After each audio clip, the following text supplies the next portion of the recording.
Good morning and good evening to everyone. Thank you very much for joining us today for this week's webinar. We're delighted to present you with the 21st seminar as part of our joint webinar series between Binghamton University and VIT. Dean Vasudevan and I are delighted to be your co-hosts for this webinar. And today we are delighted to have Dr. Christopher Greene, who is an assistant professor of system science and industrial engineering at Binghamton University. Dr. Greene's primary research interest involves the utilization of the various pillars of Industry 4.0 to continuously improve manufacturing systems and services. This includes, but is not limited to, autonomous robots, collaborative robots or cobots, Internet of Things, cloud manufacturing, additive manufacturing, and many more. He also utilizes the classical tools of design of experiment, quality engineering, and the science of manufacturing. Currently, his research is focused on collaborative robots, digital manufacturing, and electronics manufacturing and 3D printing. Today's seminar is focused on the use of a systems approach towards automation of heat sink process using collaborative robots. So please join me in welcoming Dr. Greene to our webinar series. Dr. Greene, thank you very much for joining us, and I will turn it over to you. Perfect. Again, thank you for that introduction.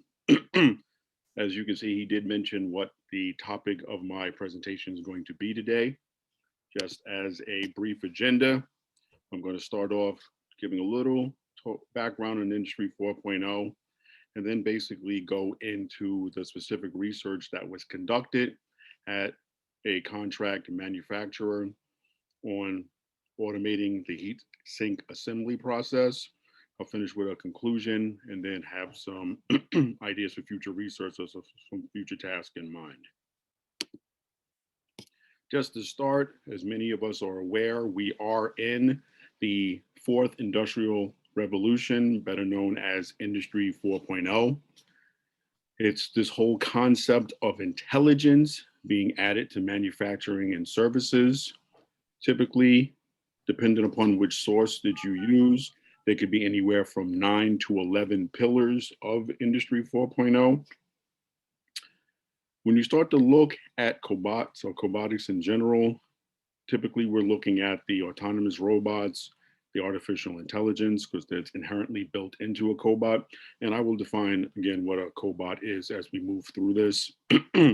But basically, you can actually augment the functionality of a cobot with some of the other pillars.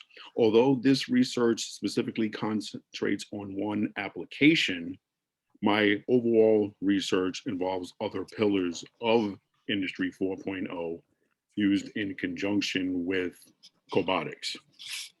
So again, to expand upon that, primarily, I've done research in additive manufacturing.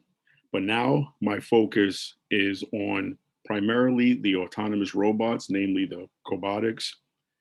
But I do some simulation, artificial intelligence, augmented reality. I'm getting into the Internet of Things as a control mechanism. I just recently purchased a device which will enable some cloud computing. And I figured that eventually, to protect data integrity, that I would have to actually do some things in cybersecurity as well. So just looking at robotics in general or in automation, as you can imagine, as technology progresses, as we deal with day-to-day issues, the need for automation increases. As you can imagine, Industry 4.0 is a driving force in terms of the development of automation, and the average return on investment in automation has a tendency to be less than 2 years, which is good. And as you can see from these other graphs, you see other trends in terms of automation and robotics in general. And this continues with looking at this particular information. As we can see, collaborative robots versus the traditional robots. As we go through 2017, 18, and 19, you see the increase. And you also see other metrics involved with automation, and the industries that it will be used in, and some of the actual applications. And with all of these applications here, you're starting to see cobotics make a lot of inroads only due to the built-in intelligence and safety. To expand upon that, many people are familiar with things like your consumer electronics in terms of robotics with your Roomba, for instance. Many people are familiar with drones. But more so now, you actually are starting to see other areas in which cobotics applications are used. Although this is a 3D printer, educational, but many people do use the MakerBot 3D printers in industry as well.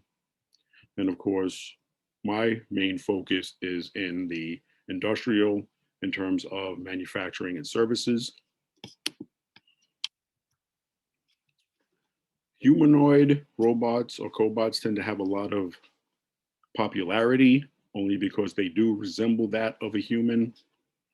Telepresence, you're actually starting to see a lot used in the medical industries. Everyone's pretty much familiar with the Da Vinci in terms of doing tele operations, in terms of medical operations, the autonomous vehicles. And for safety and security, you're now starting to see a lot of automation being used in the military. Only again, it is safe in terms of eliminating the human being from a dangerous situation.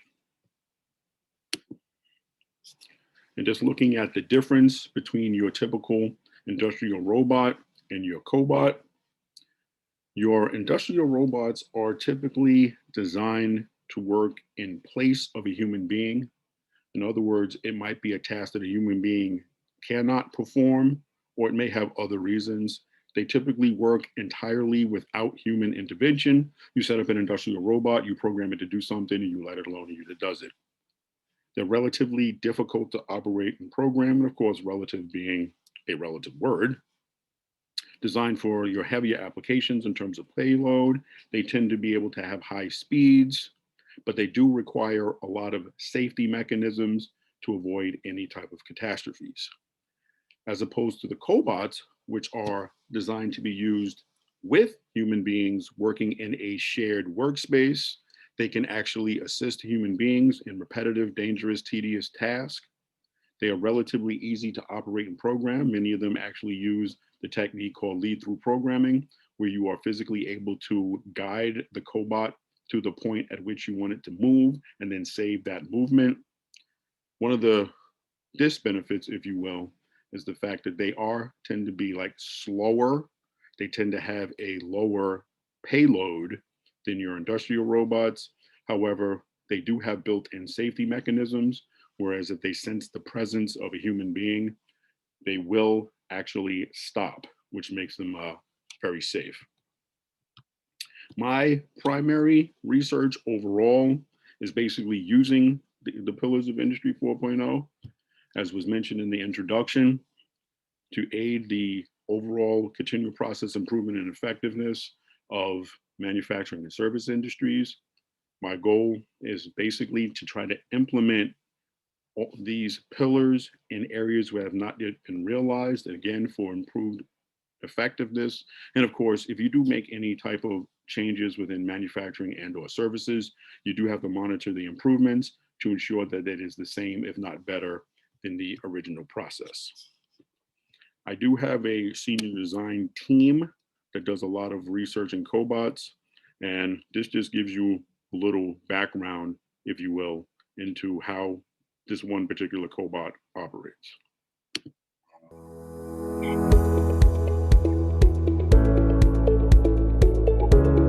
To create the pick-and-place program, the team used the UR5CB3 teach pendant. The pendant allows the user to control the cobot's arm and gripper functions remotely. The pick-and-place program was designed on the pendant using a hierarchical command structure. Once completed, the program was able to be ran. Here, we see the cobot move 6 pill bottles, simulating movement from a conveyor line to a container.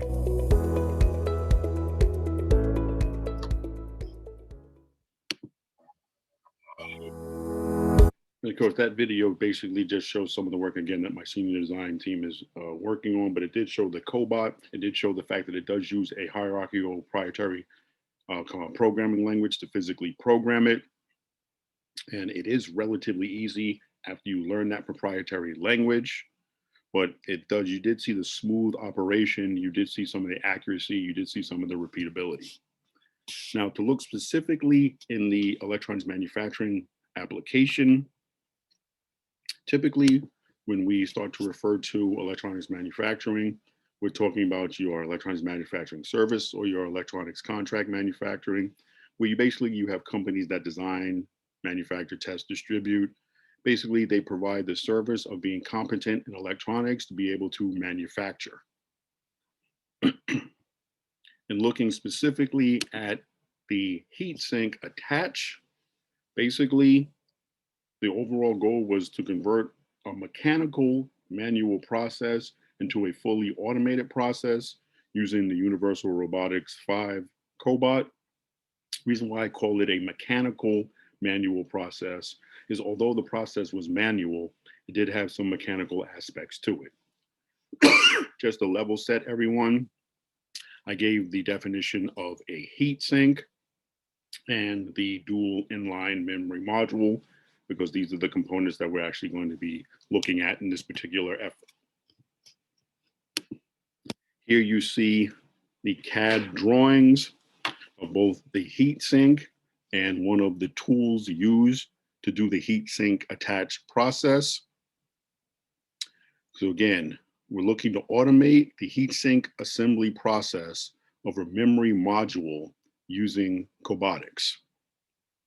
So basically, the capability study is going to involve things like end effector selection, mounting, characterization of the Cobot.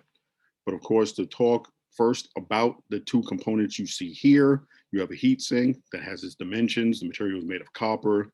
You have a carbon steel weight with the actual dimensions and weight of it physically given. Again, these are the CAD drawings. These are the actual picture of the heat sinks and the weights, where you can see some mechanical aspects to both. To first sum up the process before going into the actual, basically you start with the DIMM module. You place in a 4-up fixture. You have a thermal interface material. Again, the thermal interface material is typically placed in between the actual component and the heat sink to aid in heat dissipation. You have the fixture lid attached on top. Then you have the weights added.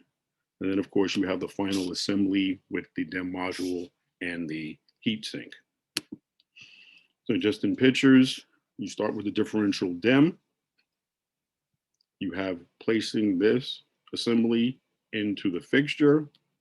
You have the TIMM, thermal interface material, placed.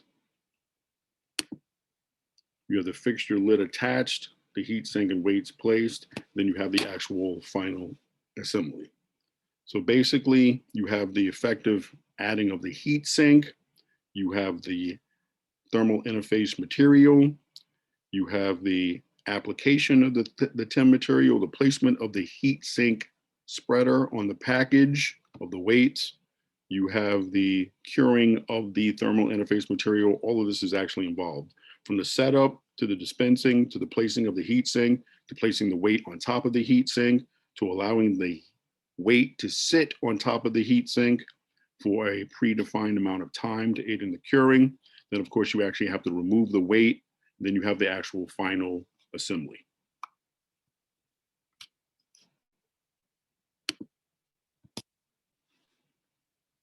So just looking at this problem and objective within this one particular application, you have the challenges associated with the actual manual process.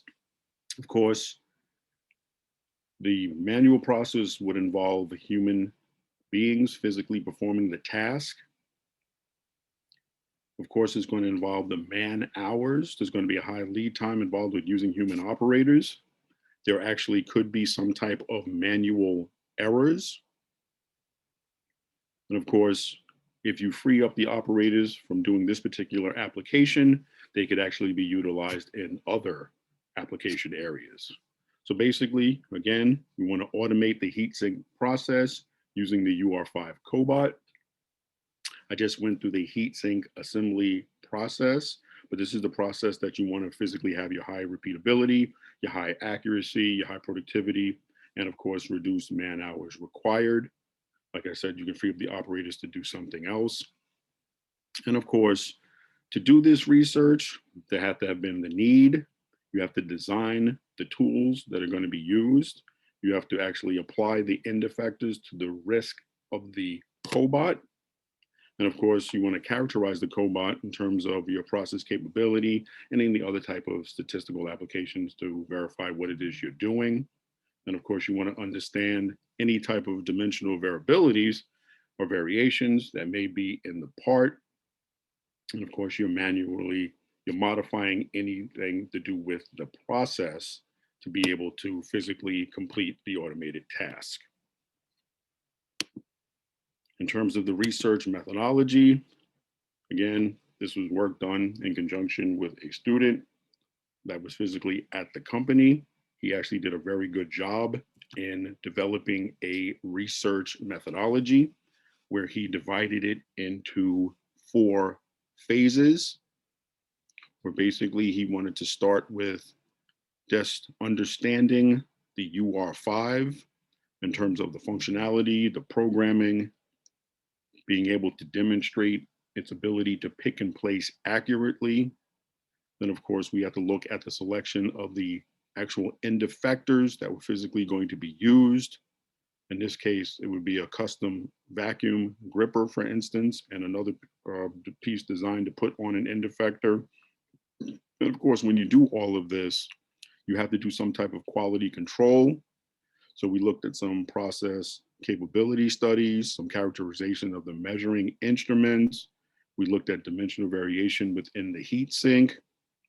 And of course, upon finishing all of this, we actually do some process setup and modifications, and also some trials before and after dispensing the thermal interface material to physically see that everything was working as it was intended. And just looking at the study and demonstration of the capabilities, this just shows you the UR5 robot with all of its attributes. You physically get to see the payload, which again becomes important, the actual work envelope in terms of its reach, the speed at which it can move. They give you the repeatability that it should be able to replicate. They look at the degrees of freedom, which become important for movement, how it's programmed, and various other attributes in terms of the environment where you can physically use the UR5. And this just shows you the Polyscope is the software that is used. As you can see, it is a graphical user interface. They call it UR Polyscope. As you can imagine, just like any other software, they always provide you with updates. It's a user-friendly program in the fact that you see its touchscreen on a pendant. When you look at the image on the left, it shows you the various operations that are available. You see move, waypoint set in terms of the movement, and different other commands. And of course, you want to perform any type of motion, trajectory, various points in space. Again, you're going to define them with the waypoints. If you look at the image on the right, it shows how the actual program can be stored in the memory. It can actually be constructed for multiple heat sinks and memory modules. And of course, you can physically save the program. Upon saving it, you can go back and open the program and physically run. As you can see, they have just a simple play button, which physically executes the written and saved program. This video just shows you what was done in terms of just learning the capabilities and showing what the UR5 can physically do.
So I have the Zoom optimized for the sound in the videos, but in that video, you actually see the vacuum, you see the gripper, you see it accurately picking and placing without damaging what it's picking and placing.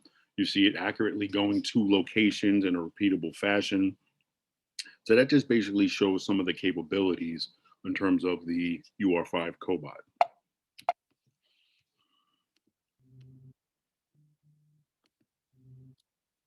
In terms of looking at the actual end effectors, this comes up in phase 2. And of course, by end effectors, we're talking about what will physically be placed on the wrist of the Cobot. All the end effectors, like I said, are mounted on the wrist. The wrist construction, of course, was studied during the research in order to be able to design the interface parts to mount to the end effector. Of course, the UR5 is going to have a standard mounting arrangement, which is going to enable manufacturers to make the plug and play end effectors. And of course, you physically attach, you install the software, and then typically you can use the end effector. But in this research, since it was a newer application, we basically had to develop a low-cost automation solution to pick and place the heat sinks as opposed to physically being able to buy end effector. So these slides are going to basically discuss the vacuum gripper design and selection, the design of the mounting parts for the vacuum gripper, and then the interfacing of the vacuum gripper with the UR5 Cobot. As you can see here, you have the UR5 wrist, the interface plate, and then you actually have the compressed air where it physically goes in, the suction cup amount, and the vacuum gripper system. And of course, you have to have a sufficient amount of flat surface available for the vacuum gripper to be able to perform its pick and place operation. You have to have requirements for the custom end of arm attachment. So of course you have to address any challenges that may come up with the interface plate, for instance. And of course, you have to have some type of availability of your compressed air. So there was going to be no challenges associated with that. Again, this is your CAD drawing of the vacuum gripper system. And this is further drawings of the system as well, where you actually see the design and assembly drawings for the interface plate for the vacuum gripper attachment. It was designed, of course, so that the vacuum gripper system could directly be screwed onto one side, and then the other side can be used to bolt arrangement on the robot wrist. It was machined using aluminum. And of course, the suction cup will be screwed to the bottom of the vacuum gripper system, and that will be what would physically touch the heat sink. So you see the Kapton tape on the heat sink to protect it. You see the wrist. You see the wrist with the actual attachment for the vacuum system.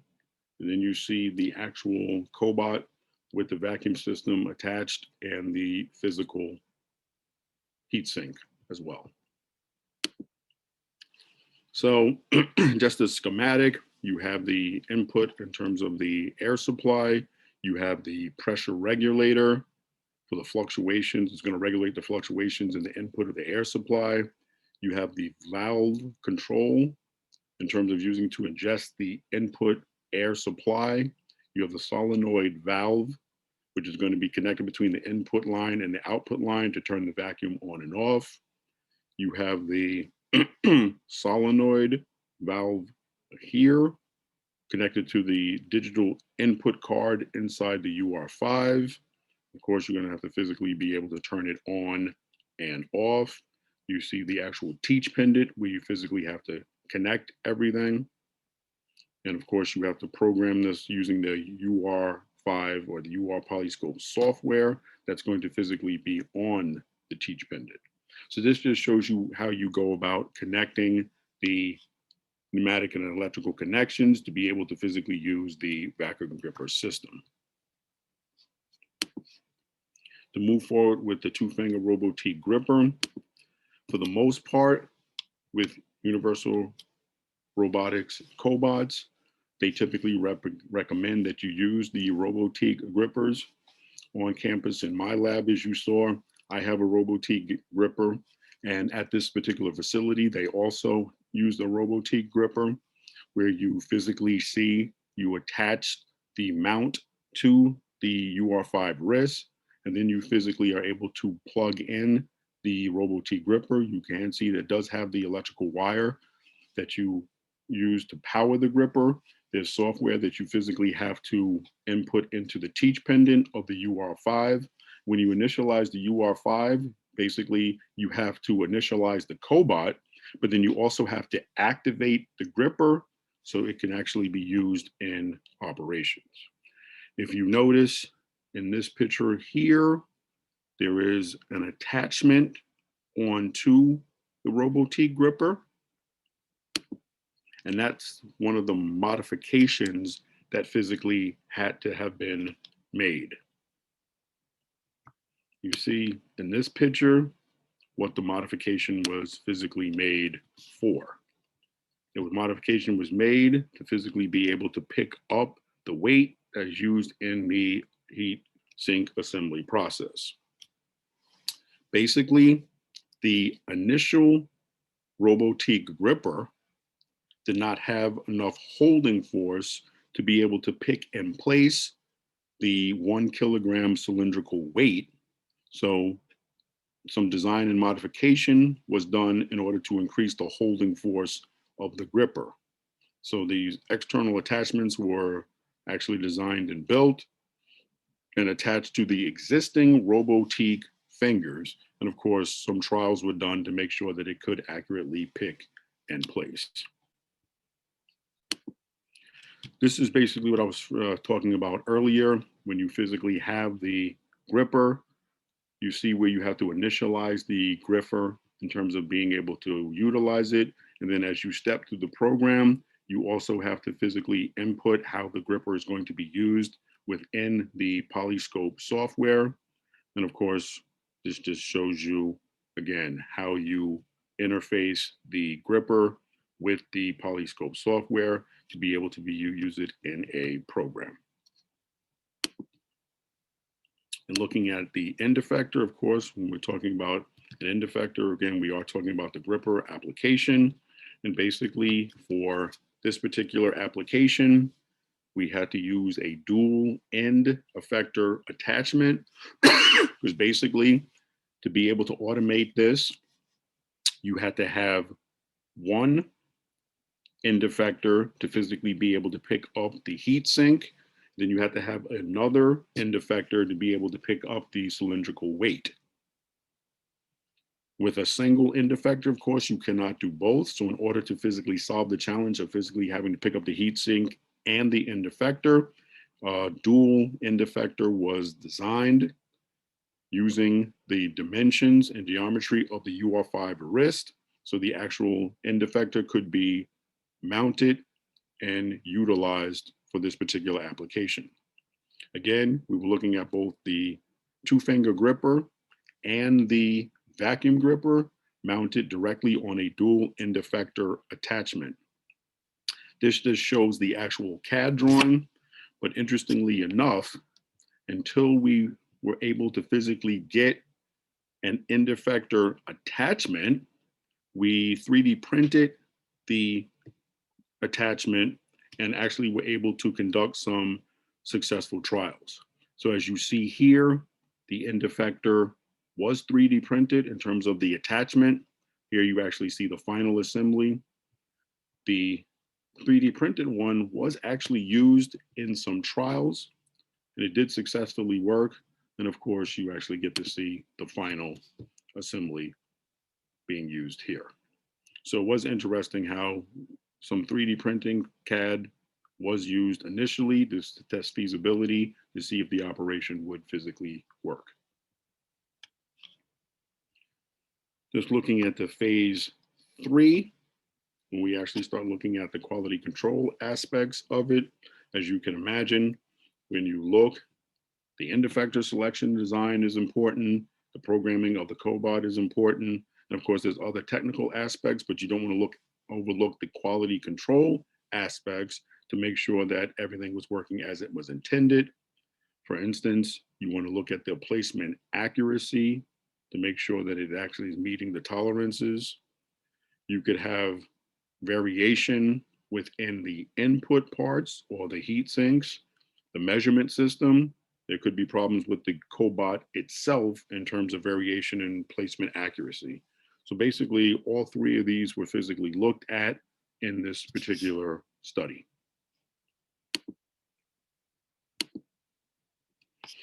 So first, gauge R&R was conducted.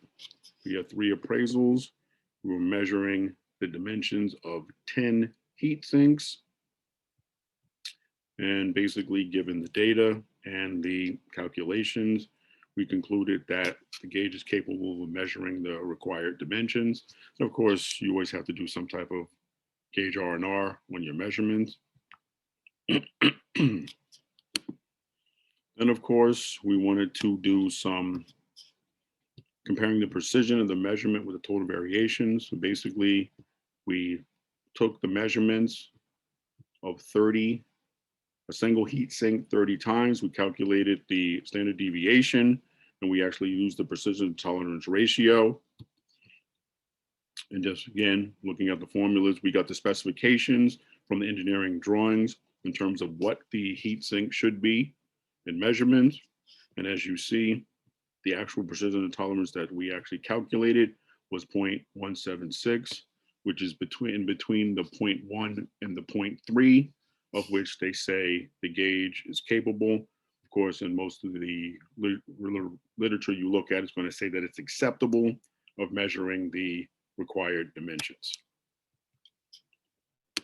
So we wanted to look at the part variations within the actual heat sink. So we looked at measuring the width and length of 30 heat sinks using the Keon's microscope that was given in the gauge R&R. Wanted to check the normality for the measurements, of course. If the data was not normal, it would force us to actually try to do some transformation. Then we actually plotted the individual and moving range chart, mini tab, just to see exactly what it is we were looking at in terms of part variation, where we looked at the length and the width, given the tolerances. Initially, when we actually collected the data, it was discovered that it was not normal. So we did the Anderson-Darling test in determining this. So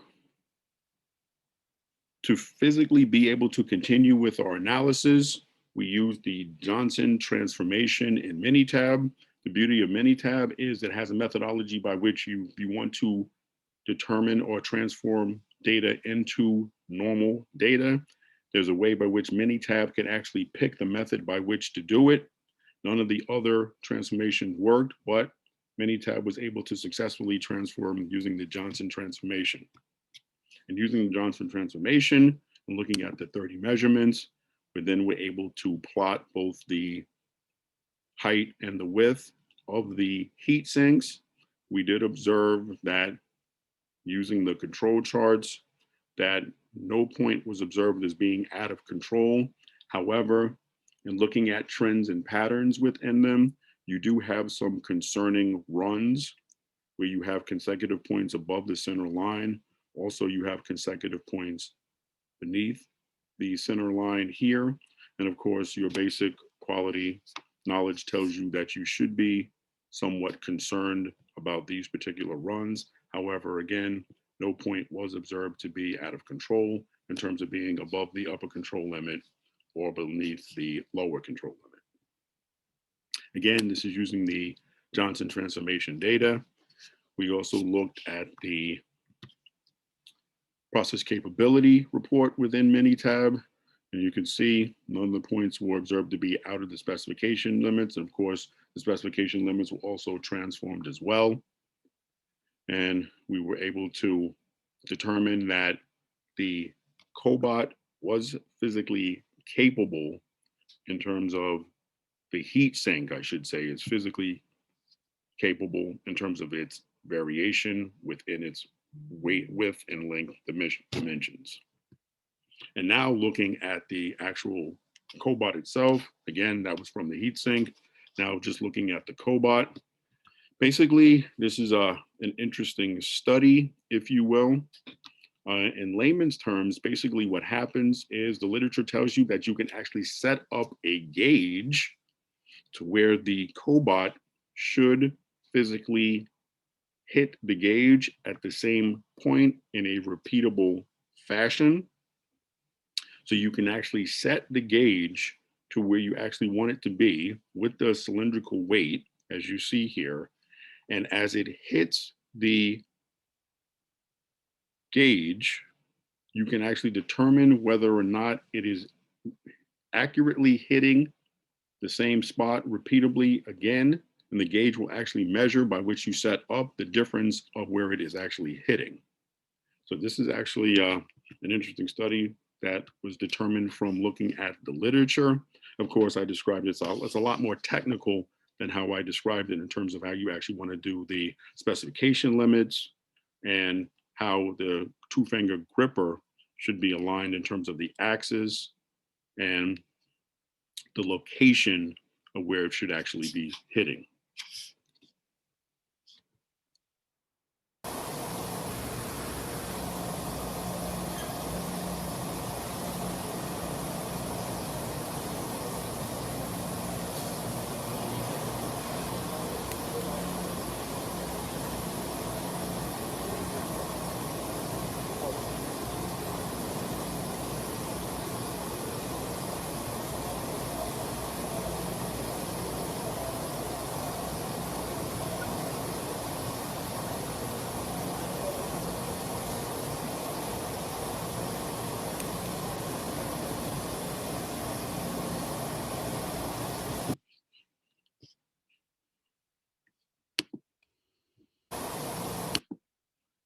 From there, we physically took measurement data to calculate any type of differences that were seen between the actual program spot where it was supposed to physically be hitting and pushing in the plunger. And we can see we did get very high CP and CPK values, basically saying that we concluded that the UR5 was capable in terms of placement accuracy based upon the specifications. And of course, the specifications are actually given to you by UR5 itself as well, in terms of universal robotics. Then we actually moved on to looking at the effect of the different process parameters, where they did, we did looked at a DOE in terms of the acceleration and the actual Cobot speed. We looked at the interactions to see, okay, which factors were significant. And here we discovered that all three factors actually have significance in terms of the placement accuracy. Looking at the speed and acceleration, for instance, the placement actually did remain constant or nearly constant when the speed increased from 50 to 250 millimeters per second for all levels of acceleration. However, you did see a decrease in placement accuracy when then significantly higher in terms of the 8,000 millimeters per second squared than say the 50, and when the speed change went up. So basically, this is stating that as your speed and acceleration increased, the accuracy of the Cobot physically decreased. And of course, when you look at the speed and the payload, observe that the speed increased from 50 millimeters per second to 250 millimeters per second. Everything seemed to actually work fine.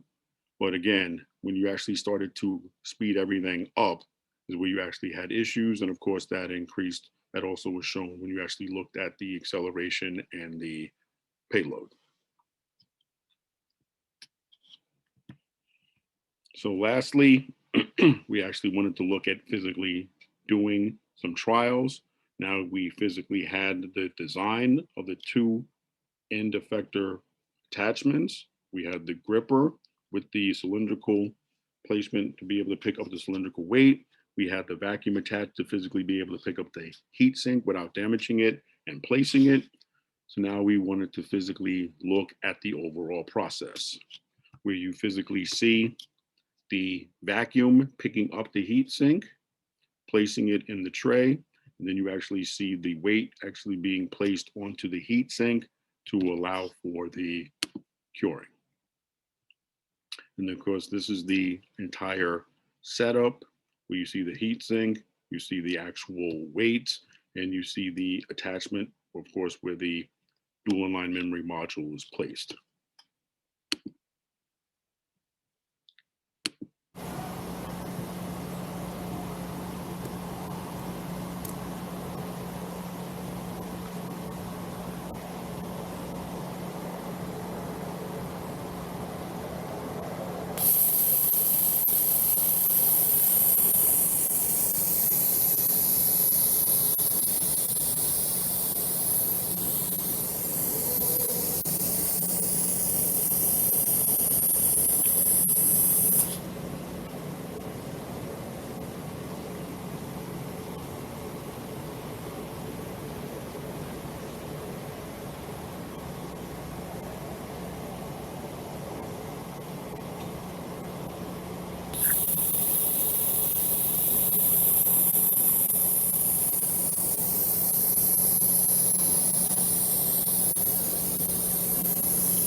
course, I fast forwarded ahead only because basically what happens is it picks up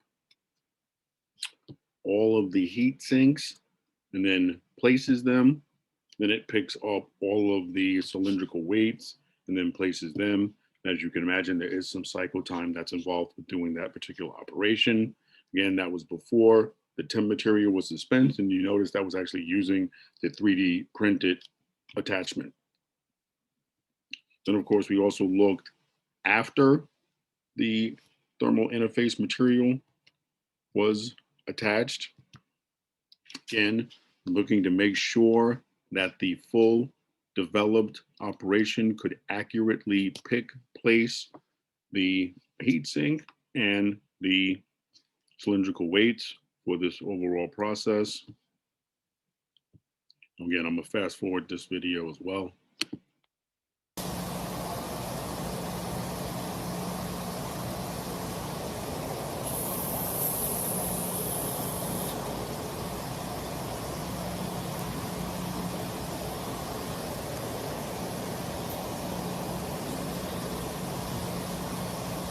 Again, that was a very fast representation of exactly what physically happens in the process, but you notice that it did have the shell off of it, but that's essentially what the entire process is doing. And of course, you see that was a lot quicker than the previous video. So in summary, we observed that there is going to be a growing trend in terms of utilizing robots, industrial automation, and in cobots. When I looked specifically at the Universal Robotics 5 or the UR5, designated 5 by its 5 kilogram payload, we looked at the end effector design and attach, where the fact that we needed something that had a dual end effector attachment. Of course, it had to something that had to physically be designed and machined. We actually designed and machined to be able to attach a vacuum gripper. We had to modify an existing robotique end effector to be able to physically pick up the cylindrical weight. And of course, all of this had to be attached to the UR5. We had to test for the capability to make sure that it all worked accurately in terms of placement. So that we also studied that. We also looked to make sure that the dimensional variations within the input part didn't have any type of influence on what was happening with the overall process. And of course, the process was set up, trials were conducted, data was collected, and it was determined that the overall process was successfully automated and physically could be used in this application at this contracted electronics manufacturing facility.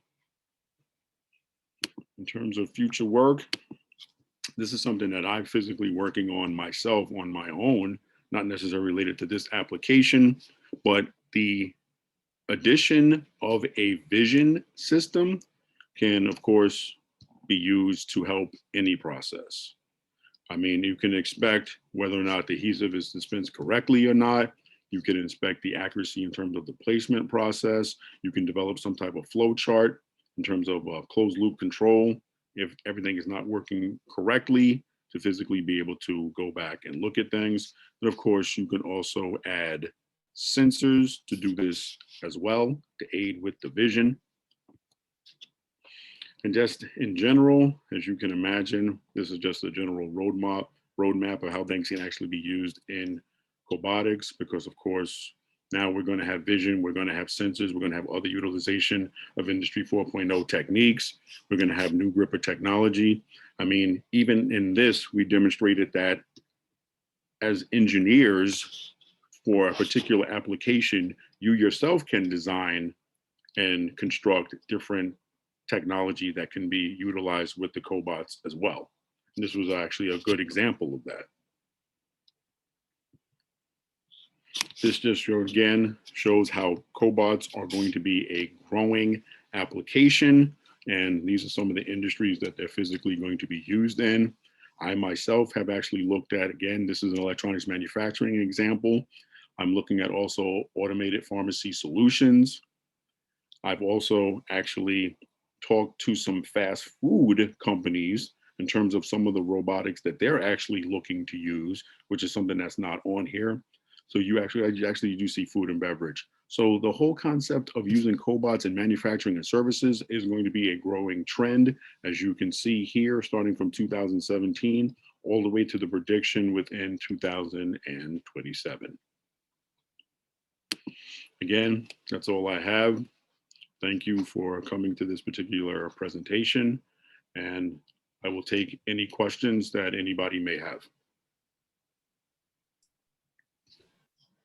Dr. Greene, thank you very much for your presentation. It's definitely great to hear about this real-life application of cobotics in the assembly of heat sinks. And as you shared with our colleagues, this is based on a real-life application that one of our graduate students has implemented at a contract manufacturer on the West Coast. So this is very nice to see the real-life application and all the statistics and quality control aspects that were done as well. So thank you again for sharing this with our colleagues from Binghamton and BIT. And at this point, we'll open it up to questions. Please feel free to unmute yourself and ask the question, or you can type it in the chat and Dr. Greene or myself will review it and he will answer the question.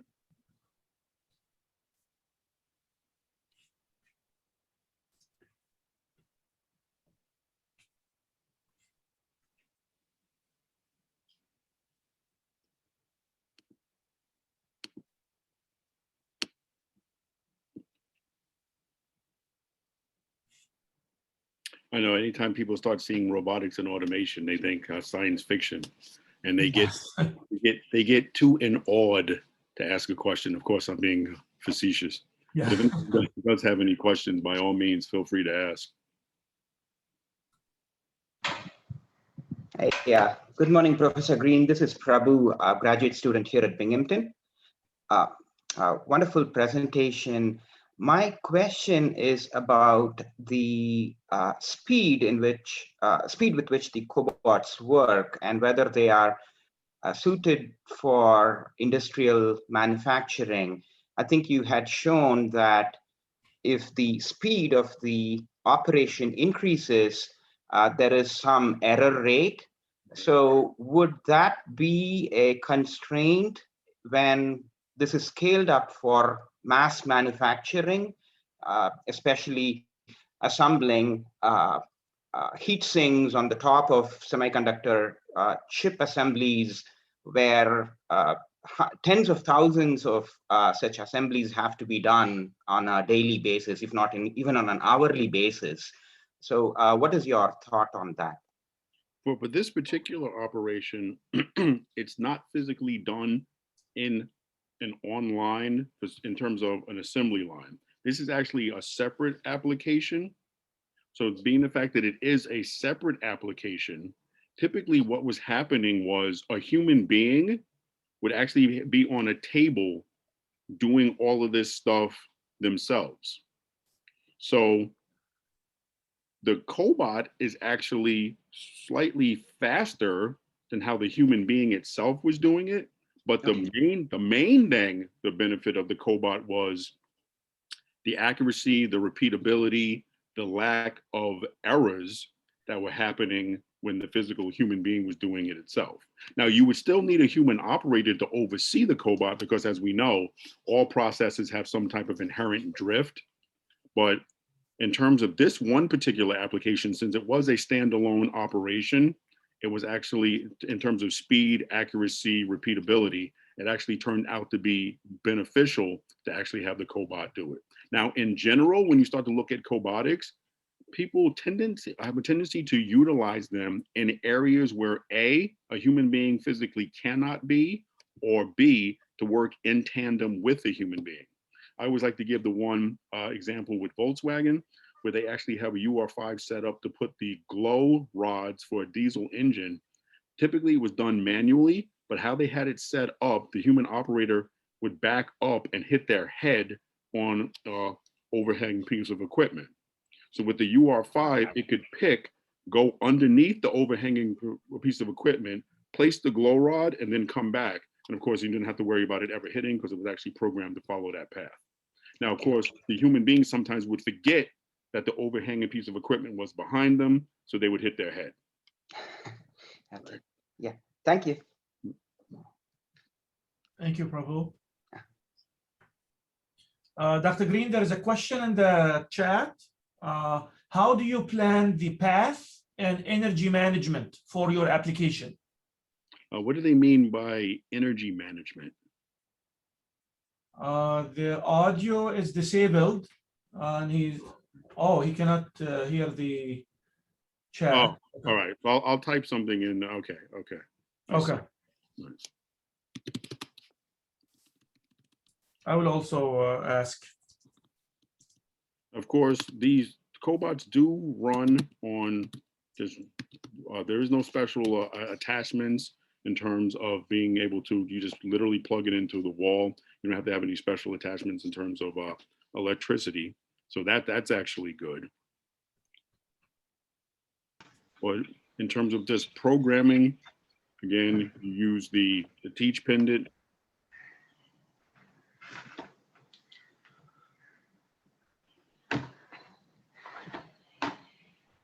Okay, so to program the path, you use the Teach pendant, and then for energy management, it just you plug it into a wall and whatever energy it uses, and exactly. Oh.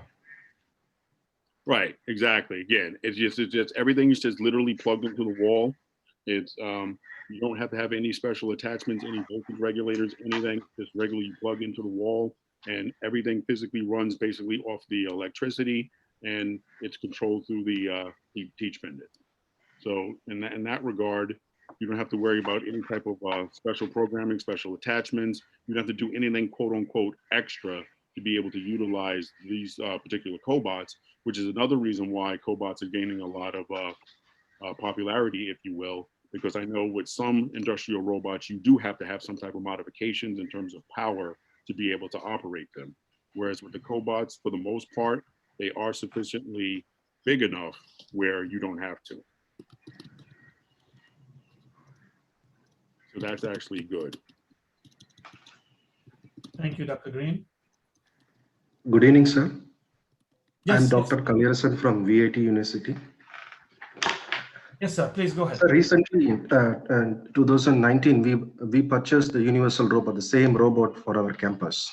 Right. And we have started utilizing the robots in many applications like Professor Greene demonstrated. I want to know one specific, what to say, in the presentation you made, like the sequence, the operation, like it is taking the heat sink and it's picking the low weight, cylindrical weight, and it is applying, right? So Right. Here in this sequence, I couldn't observe any human intervention is not there, because since it is a collaborative robot, the human need to be intervened, right? But in this video, I not observed any human being intervenes. If any human intervenes in it, what action the system will take. This system is, can you able to explain if it is there? Right. This one particular application was set up to actually be completely autonomous.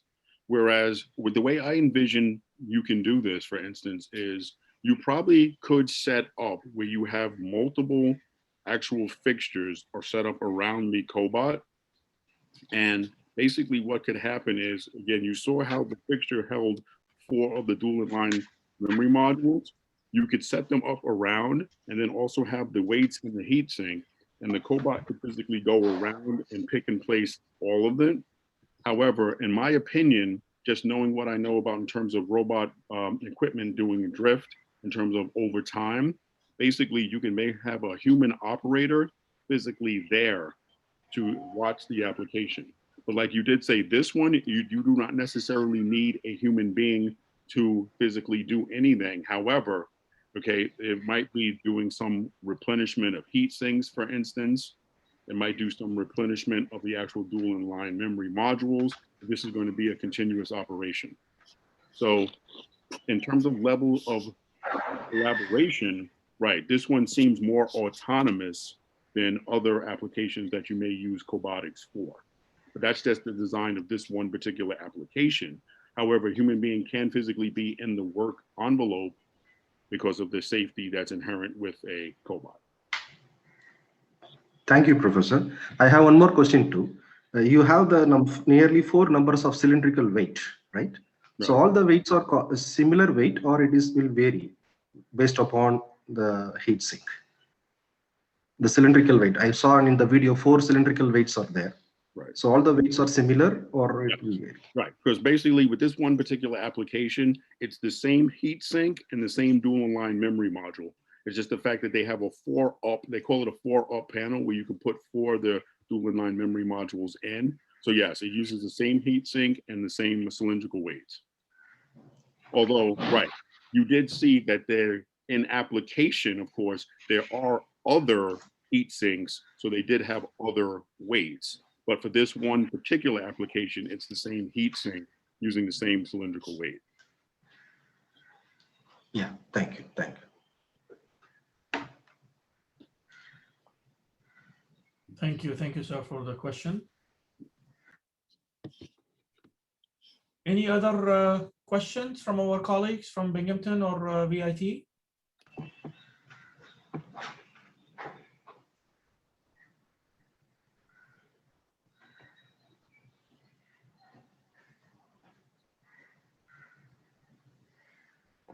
Dr. Greene, there is a follow-up question in the chat about, it says, like in a regular process, but won't it be complicated, especially for microchannels?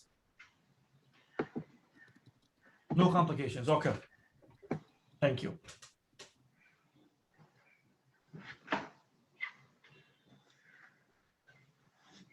Okay, so as Dr. Greene mentioned in the chat, there are no complications were experienced so far in this particular application.